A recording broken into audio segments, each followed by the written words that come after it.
Look around right now, and it is easy to feel like the wheels are coming off. We have extreme political polarization, immense economic friction, and a general sense that the systems holding society together are cracking under the pressure. At the exact same time, we are being hit with powerful, disorienting technologies. In late 2022, generative AI suddenly appeared on everyone's phones. And beneath all of this is an economic system that works well for the top 10%, but is leaving about 80% of the population behind. People have had enough, and they are demanding systemic change. The anxiety we feel signals the dismantling of an old system. It is the necessary tension that precedes a new architecture. We can see how this works by looking at how successful new technologies are adopted. They always follow a curve, starting with a slow, clunky build-up phase where things barely work and most people ignore them. In the 1990s, early startups with names like Amazon were trying to explain things like the web and email, and it was easy to dismiss them as a novelty. Then you hit a tipping point. Someone puts a screen on a phone, makes the tech work seamlessly, and suddenly everyone drops the old taxi or flip phone system overnight. We are used to watching this happen with consumer electronics. But the United States goes through this exact same pattern of buildup, friction, and mass adoption as an entire society on a cycle that repeats every 80 years. The first cycle completed between 1787 and 1815. We violently broke away from the feudal systems of Europe to build the foundation of a modern self-governing republic. 80 years later, the cycle repeated. The old Southern economy refused to abandon the practice of slavery. It took a devastating civil war to dismantle that legacy system, which immediately triggered a 25-year boom that stitched the continent together with steel rails and new universities. Move forward another 80 years to the 1930s. The old system of running the economy totally collapsed. We saw huge breadlines, severe economic depression, and violent political polarization across the country. That intense tension was resolved by a new political coalition. The resulting policies stabilized the country and laid the groundwork for the high point of global capitalism. What followed, starting in 1945, was another immense 25-year burst of innovation.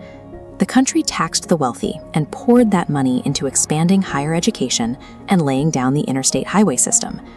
The historical rule is clear. Extreme political conflict combined with the failure of old institutions acts as the precursor to decades of rapid, widespread reinvention. Counting 80 years forward from 1945, we arrive exactly at today. We are right on schedule for the next societal upgrade, and we are currently sitting on 3 specific tipping points to fuel it. The first is generative AI. In the same way that early mechanical engines amplified human physical strength, artificial intelligence is now amplifying our mental capabilities. The second is clean energy. This chart shows a standard rule to manufacturing.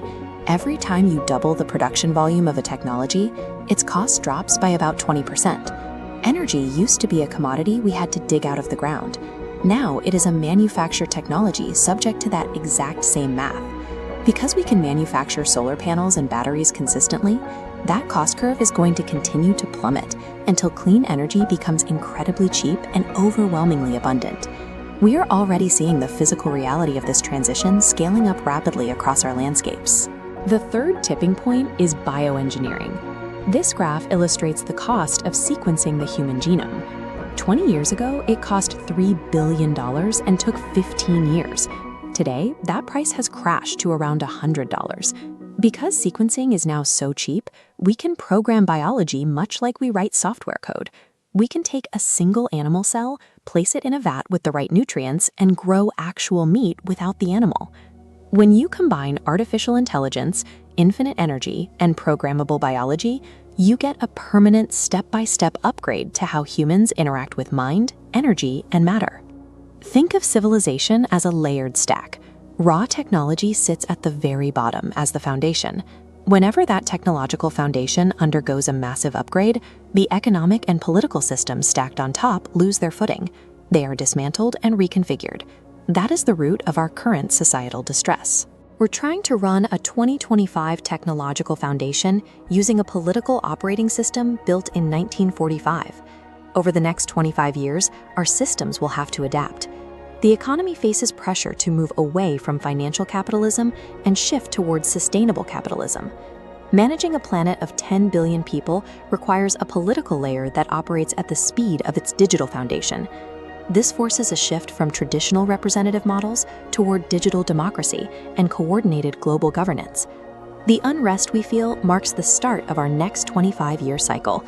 We are now rebuilding our institutions to align with our new capabilities.